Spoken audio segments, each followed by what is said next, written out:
Hello, my friends, wherever you find yourself in time and space. Welcome to Making Sense of. Today, I am joined by Laura Kalbag, who's going to help me talk about the ethical issues surrounding this concept called Web3. So, Laura, can you introduce yourself? Yeah, my name is Laura Kalbag. I'm a British designer. I call myself a designer. I'm a designer, developer, multidisciplinary person.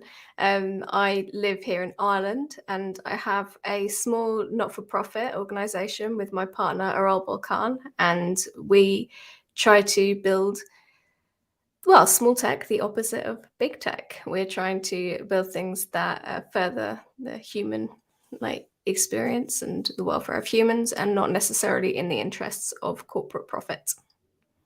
Right. The first time I heard about you is many, many years ago when you wrote a book about accessibility, right? Yes, so For that A is List Apart or A Book Apart. a book apart. Yeah, so there's basically, I think it can seem like my interests are unrelated, but actually everything I do is I care about technology actually serving us as people, and accessibility is a huge part of that. So that is one of the things I really care about, is inclusive design, and also things like privacy, and all of these things go completely hand in hand. It's all about respecting people's human rights while they're using your technology. Yeah, I've seen there's once you notice someone, you notice everything they're doing, and there's a very strong common thread to all your work, which is it's very uh, humanity centered in like, how do we drive technology or drive humanity forward using technology as an assistant rather than humans following technology wherever it's going. Well, that's what got me interested in the web in the first place, was that I saw the web as a really cool tool. If you were someone, as I was when I was first interested in the web, as in my mid-teens, and I was excited about learning stuff and not having to pay for it. And this idea that it could democratize information, that you could have whole libraries and you could learn things. And thanks to the generous people in the communities that were sharing a lot of free content as well, that seemed like such an advantage to the web. And then I could kind of partly as my naivety depleted, but also as the web evolved and there was more corporate interest, and it kind of became mostly a different beast to what I loved the idea of in the first place. But that's why I love technology. I love it for what it can do for people. Mm-hmm. So I invited you on here because I have been doing a deep dive into this phenomenon referred to as Web3 for at least a year now, and I'm trying to find different voices to talk about it. And you did a talk at the Smashing, what is it called? Smashing for Good event, like one of Yeah, these online smashing events. meats. Yeah. Smashing Meets, thank you. That's organized by Smashing Magazine about Web3 that I watched. And I was like, okay, here's a perspective I need to bring into this conversation. And especially because there's a lot of Web3 people who follow me, mainly because I anger them greatly. But They at least really they love follow being me. angered. So I want to bring your perspective into this because I think you had some very, very solid arguments around things that need to be addressed. So can you start by in defining what Web3 is when as you understand it? Yeah. Well, I should probably start off by saying that I am not unfamiliar with the space of decentralization. So, as part of our work at Small Technology Foundation, we have been going for about 7 years at this point in various forms. And the majority of our research and development work has been around trying to build decentralized systems. So, this is something that I care about, that I've been talking about for many years, and I've been involved in various communities, a lot of the time coming into a community, deciding it is not for me and leaving again. And so I am very familiar with the space. And one of the things, I mean, I've known about blockchain for a long time, and I've known that I'm not a big fan of blockchain for a long time. So Web3 is about building decentralized technology, but it is about building it on the blockchain. So I guess in order to understand what the problem, like why you'd want to do decentralization, is to understand the problems with centralization. And so there are many problems with centralization, and pretty much all of the technology on the web that we have today is built around centralization. We have servers that are centralized. We have platforms where everything is in one place when it is controlled by one corporation. They decide the rules of their platforms, they decide how you can use it, they decide what your privacy is on that platform, like how much data they want to collect about you, and all those things are centralized. And so that is a big issue with centralization. You don't have a say. And a lot of these centralized systems, if we think about, say, Facebook, they've got huge because the centralization draws people into them and keeps them there. So you want to share something with your friend, we have to go on Facebook because your friend is on Facebook. And then everything you share is on Facebook. And then you invite more friends to go on Facebook. And then everyone is suddenly on Facebook. And then schools are on Facebook. And then your work is on Facebook. And then you can't escape Facebook. And so this is the whole point of centralization. And so in order to have more control over our personal information, the data that we're sharing, the things that we're sharing with our friends, we want decentralized technologies so that we can do all of these things without a corporation or an authoritarian government or another hostile sort of owner having control over what we do or having visibility into what we do. And so that is the key thing about decentralization. Blockchain is a ledger, as they like to call it. It's basically a list of transactions that are, they have a thing called a hash, which is a bit like a signature, which connects each transaction to the other. And it contains a copy of that transaction inside of it. So that basically they are completely connected together. And there is no way of breaking that or changing those transactions. And so blockchain is very useful for things like currency, because it's a way of saying, hey, I own this particular amount that has been spent because this person transferred it over to me and I can prove it.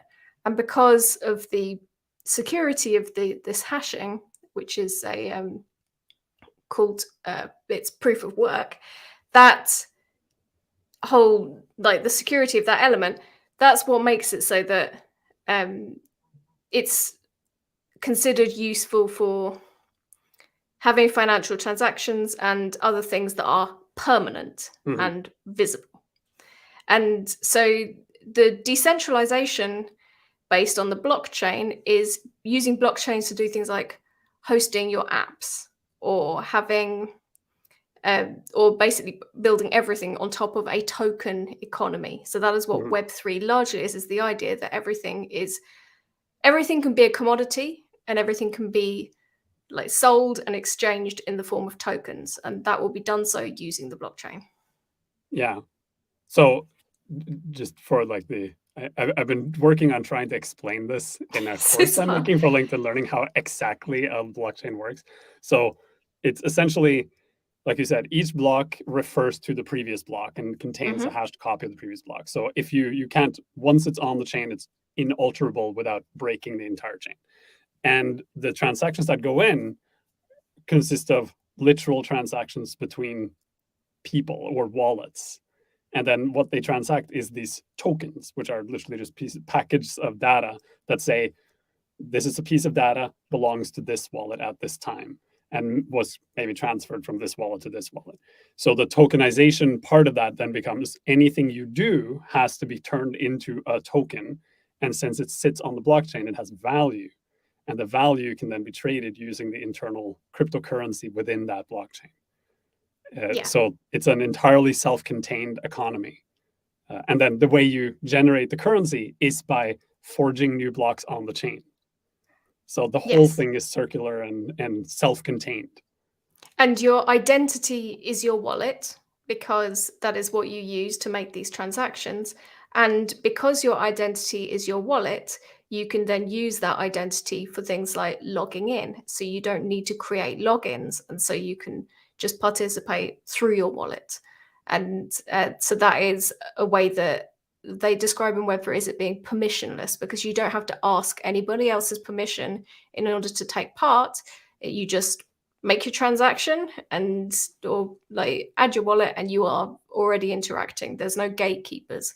And that is seen to be a huge benefit of Web3, is this idea that it is censorship proof. And a lot of people that might not like, say, Twitter, for example, they have notoriously strange moderation policies. And sometimes it's for good, sometimes it's for ill. It depends what side you're on and who's being stopped from accessing Twitter, quite honestly. But a lot of people would complain about the fact that Twitter has a say about whether you can tweet or not. And so they like the idea of this permissionless system where as long as you have your wallet, you can participate and nobody can stop you. Yeah, and this brings us into this conversation around, is this something we actually want? Because the Web3 community is very much running the line that this is the future, the next version of the web. They called it Web3. Yeah. And like, this is where the web is going next. And you got to get on now, because otherwise you'll be left behind. I keep hearing this. Everyone from Web2, everyone who works in Web2 is moving to Web3. And all the smartest brains in Silicon Valley are now working in Web3 and things like that. So whenever someone says anything like that about the future, my first question is always, is this the future we want? And I think that seems to be the question you're asking too. Yeah, well, and they've also decided that Web3 is the inevitable next step. And at this point, it's interesting to look at what Web 2.0 was. So Web 2.0 is the idea of these centralized platforms where it's all about user-generated content. So Facebook and YouTube and things where you can do more dynamic behaviors than you could do in what was then called Web 1.0. And Web 1.0 wasn't called that until Web 2.0 existed. It was retrospectively named that. And that's the idea of just static web pages that just have links to go in between them. Maybe there's some basic forms, but nothing more dynamic or sophisticated than that. And so the whole idea that they've decided to preemptively call their movement Web3 really shows that it's marketing exercise. It's not actually an actual genuine movement. Movements can only really be named when they're well underway. And I think a lot of people are talking about Web3, and that is because the financial interest that they have in Web3, because really the success of their stake, and their stake is money, their stake is currency, their stake is their crypto coins. The future of that is in how successful Web3 becomes, because the more people they get to join and invest in their crypto coins or their whatever their token economy they choose to have is, then of course they'll become successful. And so they just make a lot of noise about it, because actually I think if you look at the number of people actually working in Web3, actually producing apps that people are using on a day-to-day basis, it is very few. Yeah. So in your talk at Smashing, you had some like ethical concerns that go beyond just this isn't fully baked, and there's a name that says something that isn't. Yeah. But there's some deeper concerns to this. Yeah. So I mean, by all means, like, there are movements that are in their early stages and you can't expect everything to be perfect from the beginning. That is fine. But there is one huge planet-destroying aspect to Web3 that is a problem, and it is to do with cryptocurrencies, to do with blockchain. And that is the way in which these transactions are signed. And so this is using proof of work, which is basically, it takes two computers, two computing powers, and they compete and in order to have enough computational power in order to sign a transaction. And so that entire point of proof of work is to waste as much computer energy as possible. I mean, it's not wasting, it is doing a job, it is solving a problem. It's kind of like almost like a game. But the whole idea is it's supposed to be difficult because they want to make it computationally expensive for anyone to try to do a fraudulent transaction. So it has to, by its very nature, use a lot of energy. And so this is a key problem with, yes, it's with Bitcoin, yes, it's with other cryptocurrencies, but it's with anything based on blockchain technology, because all of them are using this proof of work mechanism. There is an alternative that's called proof of stake, which is just a different way of generating that uses less energy. It's not no energy, but it's less energy. I mean, every web page we build has a problem with the amount of energy it uses. That's kind of in its nature. So proof of stake uses less energy. Unfortunately, there are very few cryptocurrencies or token-based systems, blockchains, that are using that mechanism.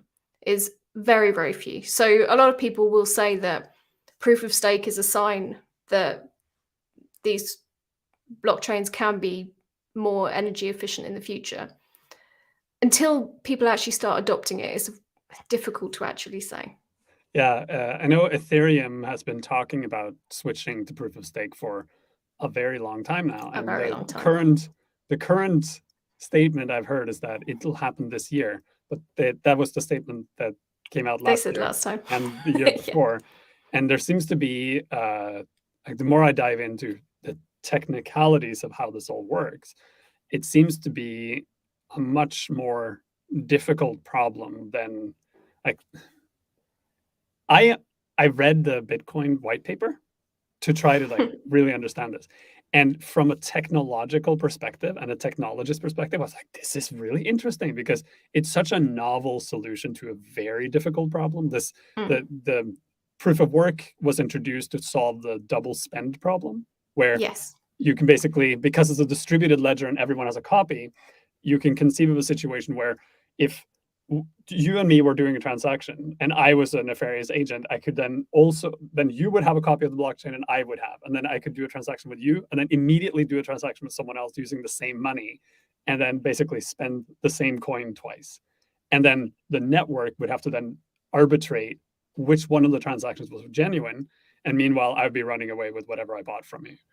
And the proof of work model was designed to just solve that problem by making it prohibitively expensive to do that kind of scam, so that it would be more costly to do the scam and more difficult than, and it was solved in this very like computer science way, like let's just make the computer do an enormous amount of math, and then the more people partake, the more expensive it gets, so that there's no incentive to just brute force it. Which, as a programmer, I'm like, this is appealing, but then I'm also as a programmer going, this doesn't scale to any meaningful extent. I went and looked up some numbers, and I was like, I forget the exact numbers, but it's somewhere along the lines of every day the Bitcoin network does, I forget, a couple 100,000 or a couple of million transactions. And every day, just Visa and MasterCard alone do something like 80 billion transactions. Like the scale is literally ant versus multiple tanks in terms of what needs to be replaced.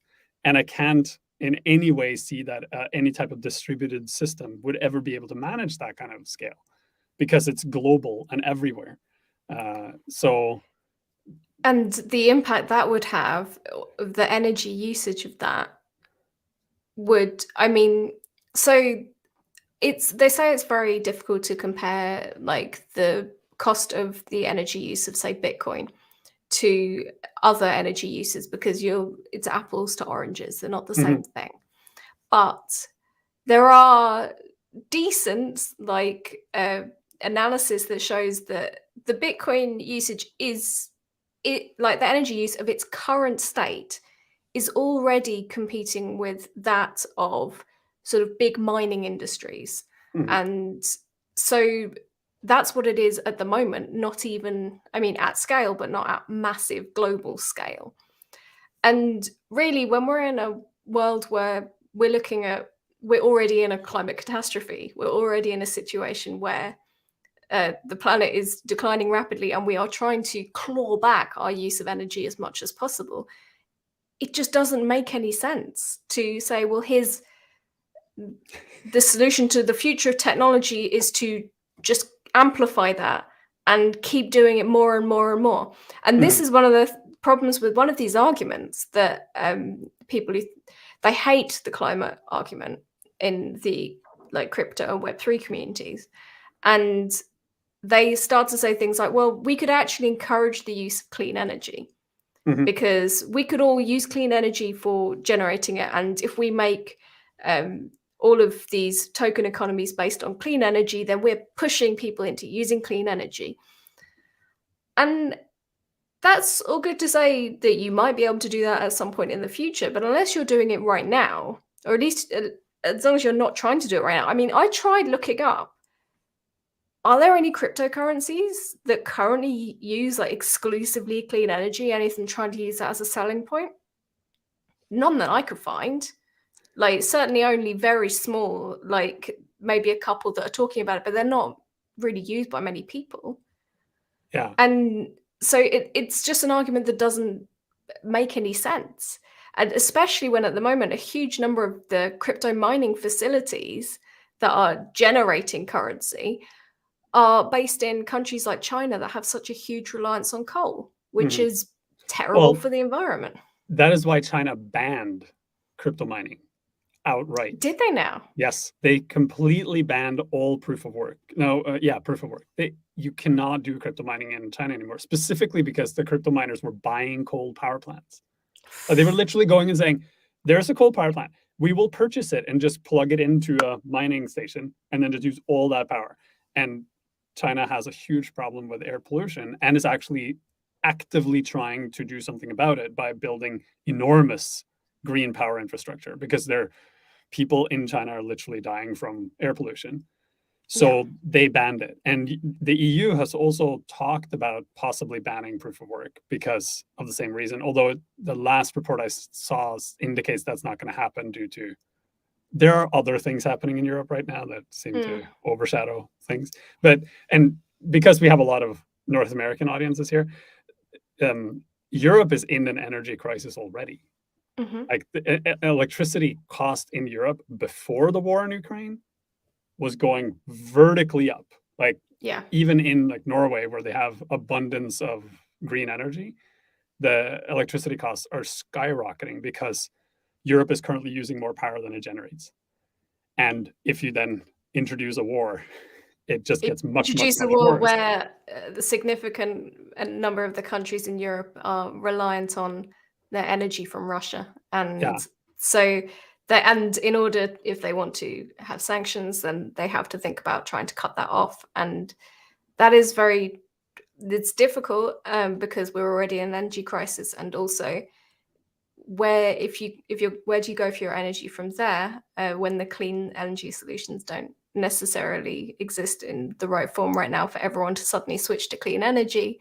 And so we're back to using some of the more toxic forms of energy as well. And then we slap cryptocurrency management on top of that as an extra energy cost. Because that's the thing that really bothers me about the whole green energy argument within the crypto community is, let's say all crypto mining switches to green energy. Crypto mining is an extra pile of energy use that doesn't currently exist. So that means that that new layer takes all the green energy out of the market, and then everything else is stuck with what we are already using. So it's like there's no net positive here. You're just added use. It's like in COVID, right? Excess death. It's excess use of energy.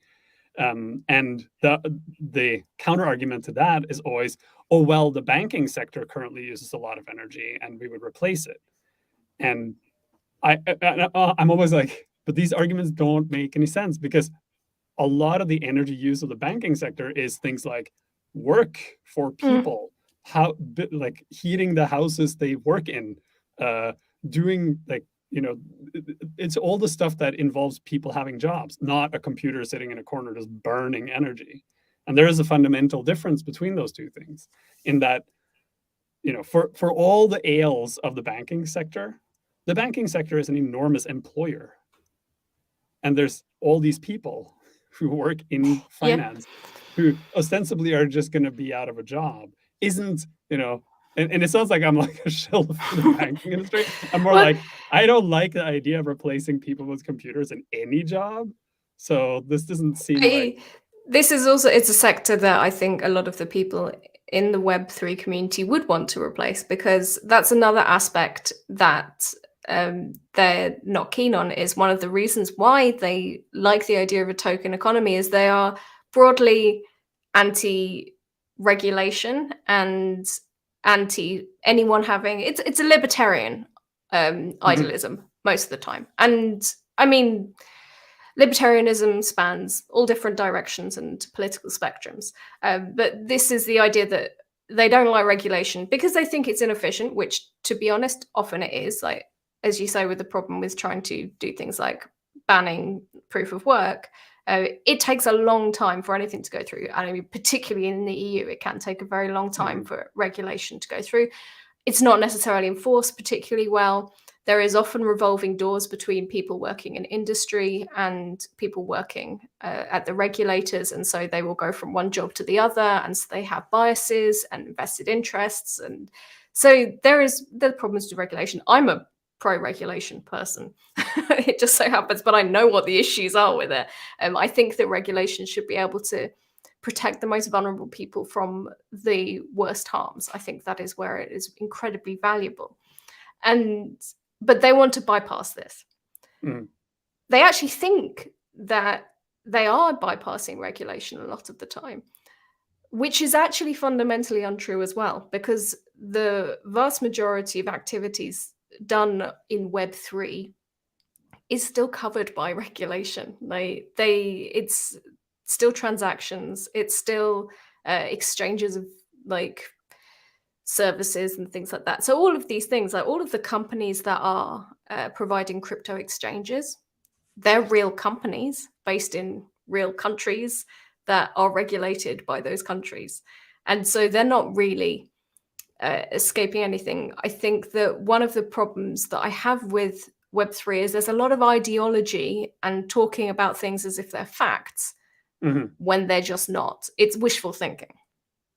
Yeah, and like I always say in my talks that designers build the future for other people and really try to impose their vision of what the future should look like, and then use other people as vehicles to make that future happen.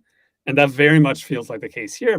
And my critique of the Web3 space is normally around the ideological foundations of it, which precisely, like you said, is very, very much like laissez-faire economy, very much a very libertarian, anti any type of oversight of any kind, and also this global economy perspective that says, oh, but a EU law doesn't apply because I'm not, like, it's now a global economy.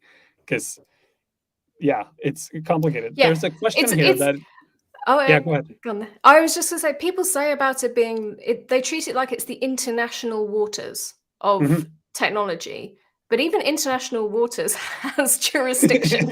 Like, people used to, like, you have to understand what the concept of international waters actually is, that to understand there isn't actually an area where you are completely outside of the law. Everywhere is within a jurisdiction. And the same goes for it. So what's the question? So the question is related. That's why I bring it up. Is this: do you think if it will be so secure, then anonymous people will do transactions that it's impossible to track if they're doing illegal things? Well, this is a common criticism of blockchain and Web3 in general, is the idea that it can be used for money laundering and tax evasion and things like that. I mean, yes, but I guess insofar as any technology can be misused for things, I'd say that, because I think it's a common criticism of decentralization in general. But I think we do have to separate out the tools from what people do with tools. So, for example, you could use a pencil to write a ransom note. That's an illegal activity, but it's not the pencil's fault. And so I think we do need to separate these things out to some degree.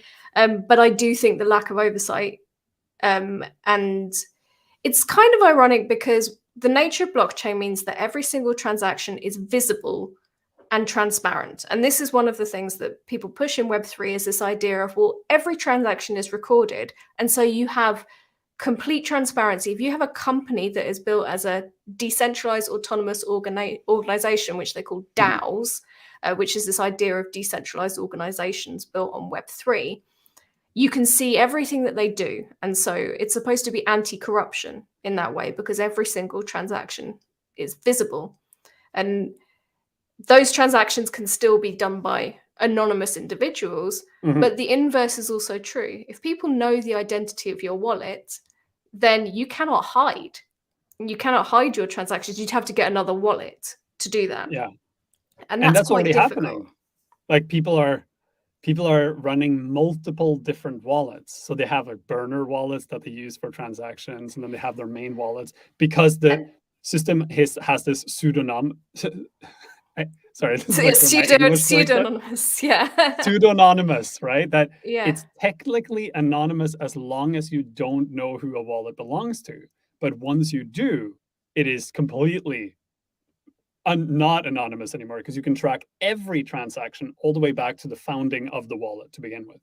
And it's a recommended security practice, because your wallets that you make transactions with are more likely to be targets of hacks and scams and things like that, which are of course common in cryptocurrency. And so it could be seen as a good security practice, but there's also an ethical issue here.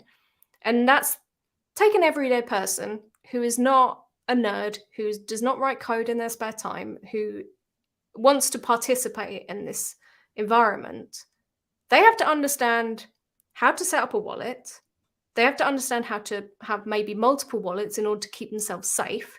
They have to know which transactions are going to be visible and which transactions. So the whole thing about whether your wallet is visible or not is whether you share the address or not. So you have one address essentially for making transactions with, and one address that you can share with people in order for them to give you currency. And so you can share the one in order for people to give you currency, but when you do that, the person you shared it with can see your history, because they have to see your history in order to be able to see that they've given you the currency that they've given you. And so for somebody who is just trying to go about their business, if in the future you could use it to buy your groceries or go out for dinner or pay for entertainment and things like that, if you go to a restaurant and they do the transaction with you, your restaurant can see all your other transactions. They can see your where you go for your doctor. They can see how much you spend on your supermarket shopping, or how much you spend on alcohol at the off-license shop. They can see how much you give to charity, or how much you don't give to charity, even though you said that you give to charity. Like, it's a huge privacy issue. And the only way around it is to have multiple wallets, is to be able to keep track of which wallets you're using for what. And this is not straightforward user interfaces right now. Yeah. And so it is not designed to be something that is friendly to everyday people by any means.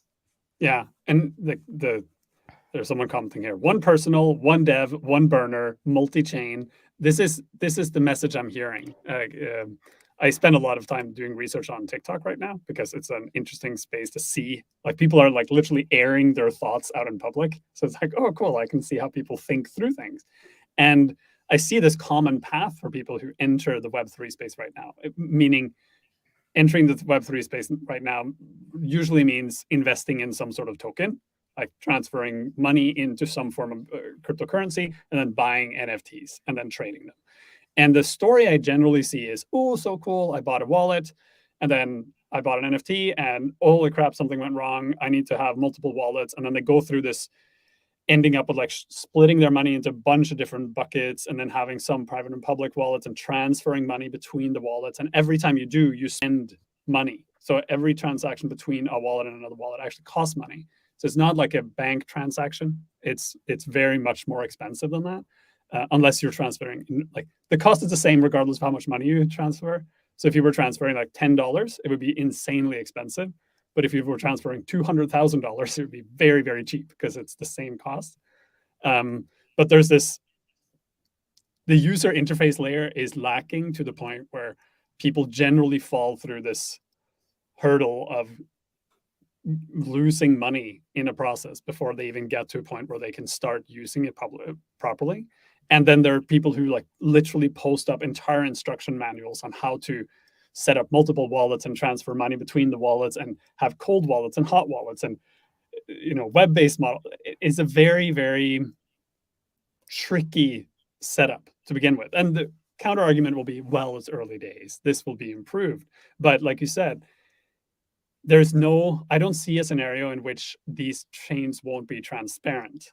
And the reason I say that is because there are already companies that are building these chain analysis tools that can go into a blockchain and just inspect the transactions, and from there, and then combine that with like other public data to figure out who owns the wallets.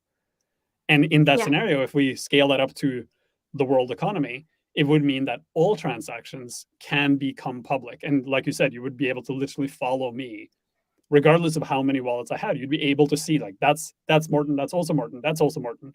And he went to these stores at this time and did this and spent this much money, right? And so it's an issue for stalking, but it's also, if you're, a lot of the time, the Web3 community will say, well, Web3 is an alternative to Web 2.0, where you go to these centralized, like big tech companies, and you participate on their platforms, and they can track everything you're doing, and they have all of this data about you, and they can sell that data, or they can share that data, or they can use that data in order to manipulate you and sell more stuff to you, which is what big tech does. Mm-hmm. But they're saying it like Web3 is an alternative to that. But as you're saying, with these chain analysis software, you can do all of that, and it can be for stalkers or for big corporations. So it's equally bad, and has as much possibility for abuse. But I also think that one of the key issues with Web3 is the community and this attitude. It's the not necessarily making it user-friendly. I mean, I'm a firm believer in new technology needs to be inclusive from the start. That needs to be a major factor in it, because otherwise, well, for one, you're not going to get people using it, because if they can't use it, they're not going to participate. But also, if you're trying to build the future, that's the future that we want. We want a future where anyone can participate. If you're going around saying that, well, Web3 is great because anyone can learn how to do it on the web, but actually anyone is people who have the time and the resources, a lot of existing knowledge, usually developers, someone who has technical knowledge, in order to be able to participate in this. Like, it's not inclusive, it's not egalitarian. It's just, maybe corporations aren't kings anymore, but developers could be. It's tech solutionism. Yeah, there's a commentary that says, this is very true. And the one downer of the crypto space, we lose money before we even transact, especially folks like us in developing countries with weak dollar exchange. $10 is a lot here. And this speaks to the equity issue, because you often hear there's a segment of the Web3 community that is very focused on environmentalism and equity, and this, they've bought into this idea that Web3 is going to be the vehicle that we use to take power back from big corporations and give power back to the people, right? And this is very appealing to anyone who is in any way historically excluded or oppressed, anyone who is part of a community that has been, held back by technologies, and also anyone in the global south, right? This idea that we can like get a leg up on these corporations and start taking control of things.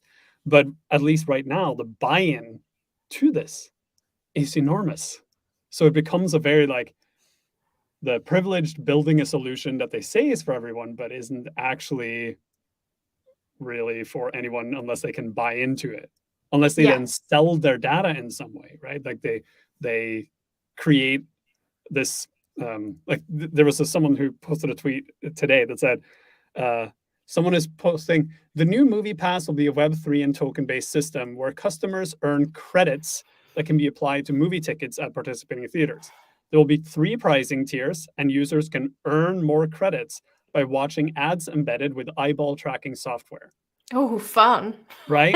And I'm like, okay, so what you're saying is you can watch movies for free if you sell yourself by watching ads and then having software track your behavior based on those ads, which is exactly the same thing that is happening today. It is exactly the same. Jacket. It's just like, I put on a new jacket there from a different person. And I want to go back to this targeting of marginalized people, because I think it is really important. For one, we first have to look at the people who are building and being the biggest proponents of Web3. These are largely white, privileged, wealthy, usually often working in secure jobs where they have a lot of free time that they can work in these areas. These are exactly the same kind of people who already built the tech industry that we've got today. They're building it again in their image. They're building it again with their values and what they care about and what they think people should be doing and how they should be doing it. So I don't think any alternative solution is going to come from people who look and behave exactly like the ones who came before. It's just not realistic. I also think whilst there are issues with, I mean, it's reproducing, it's a different form of capitalism, a new form of capitalism. They're just reproducing or extending capitalism in the way that capitalism works already. But there's a bit of a get rich quick situation where, yes, if you can get in early, if you can find something that you want to make an NFT out of, so you want to create a one-off token that can make you a bunch of money, I can see the appeal of that if I'm a person who is already ground down by the system and is already struggling to make money and is like sees it as a way of making easy money. And to be perfectly honest, I don't necessarily blame those people. Like I don't blame artists who want to make money from their art. The lie is that this is all the people who are making NFTs. This is all the people working in the space. And that is not the case. And so a lot of the time it's artists. So NFTs are these one-off tokens. This is why they're non-fungible. The idea is that they can't, you don't have multiple of them like you do with a cryptocurrency with multiple coins. It is unique. So it's like a one single coin. And that's where the value is in them, is that idea of its one-offness. And so the idea of it being like artwork that you can sell, regardless of the fact that you're not actually selling the artwork, that you're just about barely selling a URL that you don't necessarily have access to, you don't have access to the hosting, all of the technical side of it that is kind of means that you don't actually own anything except bragging rights. If you're the artist on the receiving end of that money, then sure, that might seem like a nice thing. But a lot of the time, these are people who are registering artists' work without their knowledge or permission. And that is the vast majority of work that's coming out of these NFTs. And when you're buying bragging rights, spending huge amounts of money, using huge amounts of energy just to be able to say, hey, I bought a thing. And it'll be interesting to see a couple of years down the line where the NFT situation goes, because I'm not sure that beyond the first couple of purchases of an NFT where people have made a lot of money, when people realize that the value is not necessarily going to increase because it's artificial scarcity, then I don't know how much of a future those would have anyway. Yeah, and there's a whole problem of wash trading, which when you dive into it, you're like, oh my God, it's such a scam, because a lot of these very, very, very, very expensive NFTs that are sold for hundreds of thousands of dollars, when people go look at the chain, because you can actually look at the chain and see where the money is coming from, what they're finding is the person who bought the wallet, say like a famous person, a musician or an actor, the money that they spent to buy the wallet came from a wallet that's associated with the agency that's selling the NFT. So yes, I did hear about this. And it's literally just like someone moving money around on the chain to make it look like a lot of money is happening. And it's very, there was a whole thing about Melania Trump. The money that was paid for Melania Trump's NFTs went back into a wallet owned by Melania Trump. So she paid herself for a thing. A lot of Hollywood celebrities who've been talking about NFTs, I think Jimmy Fallon is an example of them, is actually because their agency is involved in selling NFTs as well. Yeah. So it's a tale as old as time, I guess. The artificial, raising the value of something artificially, and because of the environment where it is maybe regulated, but maybe not particularly well enforced, it's a dangerous area to get into. Yeah. And these rug pulls as well, where people can very easily get scammed when they buy into crypto, it's quite sad. It's sad because it's taking advantage of people. But I guess you have scammers in any area. It's just that the lack of oversight makes it so ripe for it.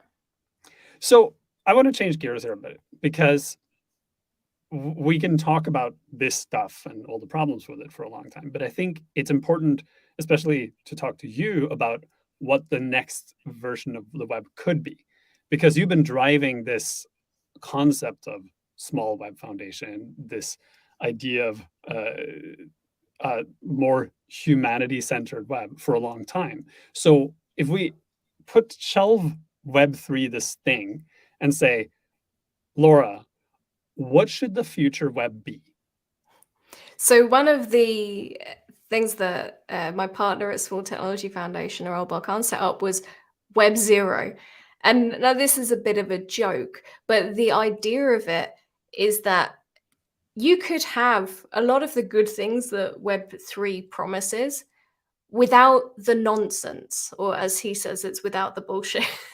And so you could have decentralization, and you could have the privacy, and you could have the freedom and the lack of your information being controlled by corporations or governments.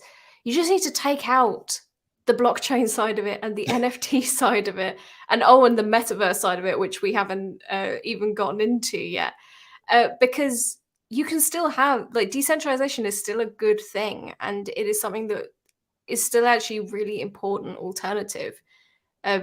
So there is the promise of these things. It's just we're not quite there yet. And I think there are lots of efforts into decentralization in different areas. There's quite a few different forms of technology and frameworks aimed at doing different types of decentralization. But part of the problem is that now we're at the point where so much of the web and technology has centralization baked in. So you have to really extricate yourself from decentralization, from centralization at every single level. Even if we get to domain name registration, then that's centrally controlled. That's the way we find each other on the web. So we have a long way to go, but it is possible. And I do believe that there are solutions that are decentralized that can be inclusive and can not be exploitative and can encourage positive use of them as well. I think a lot of key worries that people have about decentralization is things like moderation, is usability, is if I own my own server, I don't even know what a server is. So we need to design inclusively. We have to make things, basically design them so they're as easy to use as the centralized systems today. It just so happens that they're decentralized. And so that's what we've been working towards at Small Technology Foundation. Yeah, because whenever I talk to people, both in the Web3 space and outside the Web3 space, the main complaint people have about the web as it is today isn't really a technology complaint. It's I don't like surveillance capitalism complaint. And to the point where I'm like, you're not actually arguing against Web 2 at all. You are arguing against surveillance capitalism, which is not Web 2. It's surveillance capitalism, which is a separate problem. And surveillance capitalism doesn't go away in this decentralized web thing. It just changes shape. So if we were going to build a future, we would have to say the baseline of this should be surveillance capitalism is impossible in the platform. Remove that capability or ban that capability, and then build a technology stack, rather than say we're going to build a technology stack to build ourselves out of the problem. And so decentralization is one way of resisting surveillance capitalism, because the information cannot be found all in one place, which makes it, I guess it's like that, making it computationally difficult element. It's not worth the bother. One individual's data is not valuable. It is lots of people's data combined that makes it very valuable. This is the reason why an alternative to surveillance capitalism is not us selling our data as individuals, not saying, oh, well, Facebook can pay me for my data. I'd be willing to do that.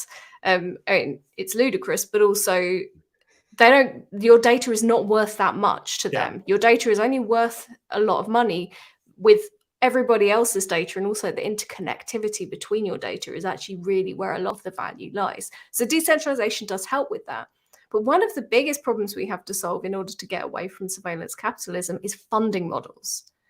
And that's where Web3 has decided that its funding model is basing everything on the blockchain and crypto, because then everything has a value, so people can always make money. So even if you are just participating by providing a server in exchange for some tokens, you are like, there's the exchange of funding going on. You could make a living doing that if you wanted, if you had the hardware to do it. Or you can play a game and earn crypto, which is the thing too. Yeah. So I think that actually is probably the biggest problem that we have to solve in terms of getting away from surveillance capitalism, is finding funding models. And I say funding models because you could say business models, but not everything has to be a business. Funding models where we can help make technology work for individuals in a way that doesn't need to be supplemented by spying on their data, which is how a lot of these companies work nowadays. And that is a huge thing. And it is also worth saying at this point, so one of the reasons why surveillance capitalism exists is venture capitalists who inflate the costs of a lot of businesses in like Silicon Valley and tech companies, and they want to get a lot of money back out of it. And that is how a lot of companies need to make money fast. They do so by scaling and using what's very valuable in their customer base, which is their data. And so venture capital is a really toxic element of surveillance capitalism, and it's present in Web3.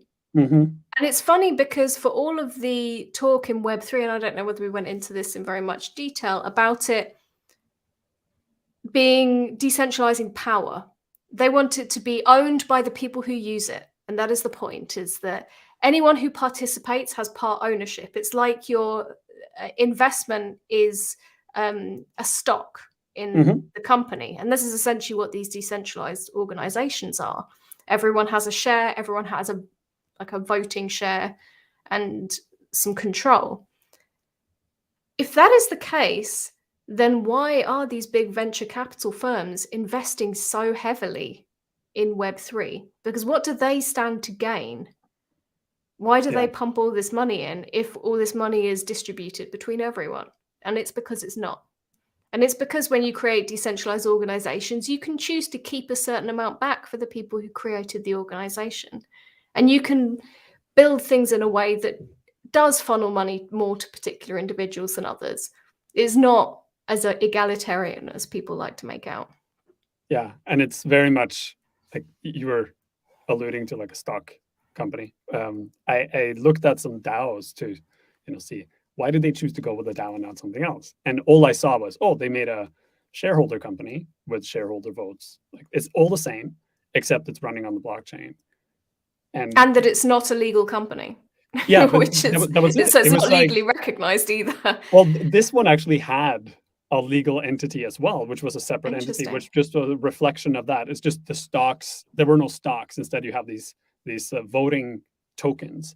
But effectively, it works the same way in literally every way, including when they were doing votes. They had a huge problem with the majority of vote holders didn't partake or would transfer their voting power to someone else who had much higher stake. Because I hold stock in Microsoft. If I show up to a Microsoft stockholder meeting and I'm like, I have opinions, they'll be like, you hold what, 10 shares? These people hold 10 million shares. So your 10 shares are completely irrelevant. Like there's no way, even if you combine yourself with every other person that holds Microsoft stock, you still have no way of doing anything about it, right? And it's sort of the same, that these big companies have just gone in and bought a controlling interest in some of these things, and therefore have all the power. It's just there's such a disparity between the story being told and what is actually happening on the ground, and it's strange that that's not more obvious to people. And I think that because a lot of it is financially incentivized, as is the world today, that we just end up reproducing exactly the same unequal power structures that we have in the rest of the world. Because financial incentives, like having that as an incentive for your participation, it doesn't make healthy systems. It doesn't make sustainable systems. Yeah.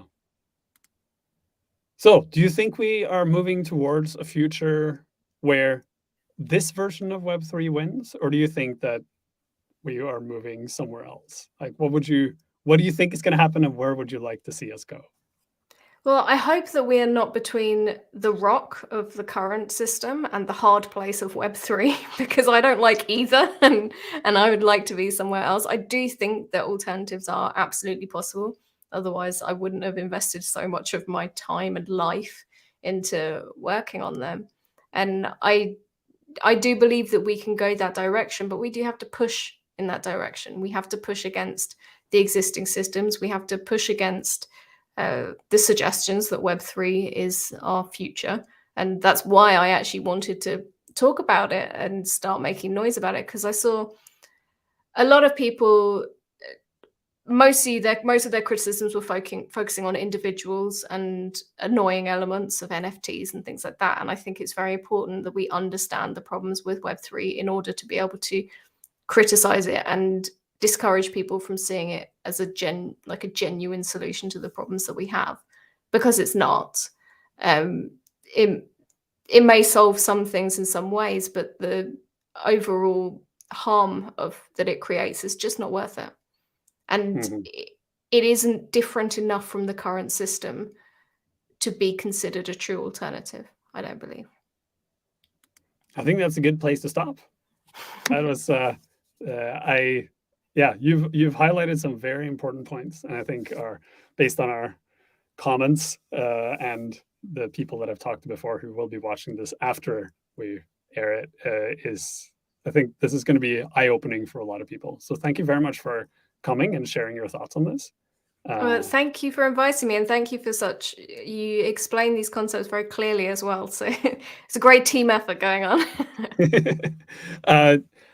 Laura's project, smalltech.org, is worth checking out. There's a lot of interesting stuff. For those of you who watch this and go, oh, I want to learn more about Laura's ideas, there are a lot of talks she has done that exist on the web in various formats. So I highly encourage you to go check it out, because, smart people often have a lot of thoughts about a lot of things, and sometimes they get documented in video format or article format. And Laura's an example of this. So, now that you have an introduction, please go check out her other works, because there's a lot there. And also buy her book, because accessibility is the whole purpose of the web.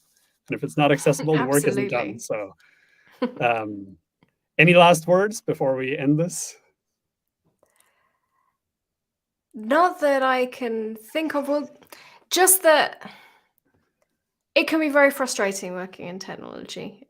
I've been working in this field for 15 years at this point, and it can feel like you're an outsider when you are trying to suggest alternatives and you're critical of the things that already exist. And I just want people to know that those of us out here who really appreciate you resisting the direction that we're being pushed in, and trying to speak up and trying to make technology and make the world better is always worthwhile, even if sometimes it feels like you're pushing a rock up a very big hill.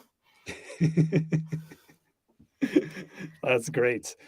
So if you're watching this and you think, wow, this was a cool conversation, I have questions about other things that I'd like to hear someone talk about, please contact me on LinkedIn or somewhere else and say, hey, here's a topic, or here's the person you should talk to. And I'll try to bring them into a future making sense of. So that's the whole purpose of this livecast. Until then, Thank you to Laura for joining me on this. Thank you to all of you watching either now or in the future. And I'll see you at the next episode.